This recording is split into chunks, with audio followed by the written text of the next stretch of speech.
கட்டட வரலாற்றின் சாதனை மனிதர் யார்? இந்த நம்பெருமாள் செட்டியார். அவரை பற்றி பார்க்கலாமா வாங்க. நம்மில் பலர் cycle, motor cycle, car, jeep, பேருந்து, லோரி, ஆட்டோ என பலவிதமான வாகனங்களை வைத்திருக்கிறோம். சில பெரும் பணக்காரர்கள் சொந்தமாக கப்பல், விமானம் முதலானவற்றை வைத்து பயன்படுத்துவதை நாம் அறிந்திருப்போம். ஆனால் ஒரு மனிதர் ஒரு ரயிலை தன் சொந்த உபயோகத்திற்காக வைத்திருந்தார். அதுவும் நமது சென்னையில் என்பது உங்களால் நம்ப முடிகிறதா? ஆமாங்க, நீங்கள் நம்பிதான் ஆக வேண்டும். யார் இந்த மனிதர் அப்படின்னு சொல்லி தெரிஞ்சு கொள்ளலாமா வாங்க. இந்த பதிவில் அந்த சாதனை மனிதரை பற்றி தான் நாம் இன்னைக்கு பார்க்க போகிறோம். 18ஆம் நூற்றாண்டில் வாழ்ந்த நம்பெருமாள் செட்டியார் அந்த காலத்து ஒரு பெரிய கட்டுமான ஒப்பந்தக்காரராக இருந்தவரா.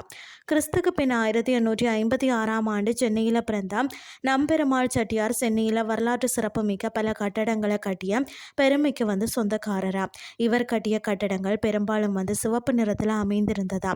சென்னை சட்டக்கல்லூரி, பெங்காப், மற்றது மெட்ராஸ், விக்டோரியா நினைவு மண்டபம், எழும்பூர் அருங்காட்சியகம், எழும்பூர் சிற்பக்கலை கல்லூரி முதலான பல பிரம்மாண்டமான கட்டிடங்களை கட்டியவர் தான் நம்பெருமாள் செட்டியார்.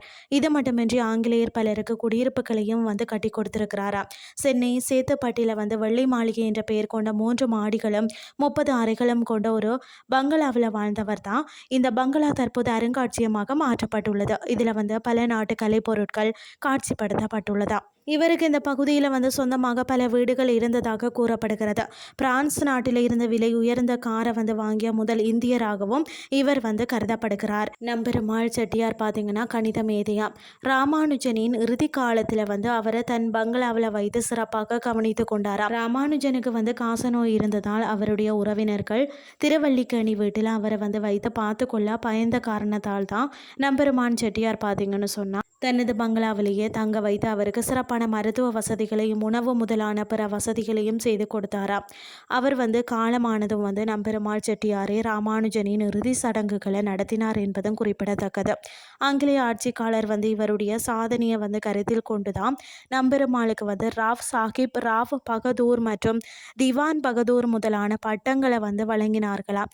சென்னை பல்கலைக்கழகத்தில் BA பட்டம் பெற்ற நம்பெருமாள் தனது வருமானத்தில் கணிசமான பணத்தினை ஏழைகளுக்கு கல்வி மற்றது மருத்துவ வசதிகளை செய்து கொடுத்துள்ளார். கோயில் திருப்பணிகள் பலவும் செய்துள்ளார். இவர் 1925ஆம் ஆண்டில் காலமானாராம். இன்றைய கிறிஸ்டி உங்களுக்கு பிரயோசனமாக அமைஞ்சிருக்கும்னு சொல்லி நானும் நம்புகிறேன். இதே மாதிரி மற்றொரு கிறிஸ்டின் வேலைக்கு உங்களை சந்திக்கிறேன். நன்றி.